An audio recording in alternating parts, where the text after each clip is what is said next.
மாண்புமிகு ஆசிரியர்களே, என் அன்பான நண்பர்களே, எல்லோருக்கும் என் இனிய குடியரசு தின வாழ்த்துக்கள். என் பேர் ஏ. ஃபத்தீன். நான் யூகேஜியிலிருந்து வருகிறேன். இன்று இந்த பெருமை மிக்க நாளில் இந்தியாவின் முதல் குடியரசுத் தலைவர் டாக்டர் ராஜேந்திர பிரசாத் அவர்களை பற்றி சில வார்த்தைகள் பேசுகின்றேன். டாக்டர் ராஜேந்திர பிரசாத் அவர் பல தியாகங்கள் செய்தார். டாக்டர் ராஜேந்திர பிரசாத் அவர் சிறந்த தலைவரும் ஒரு சுதந்திர போராட்ட வீரரும் ஆவார்.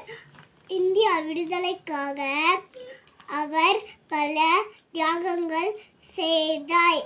ஜெய் ஹிந்த். நன்றி.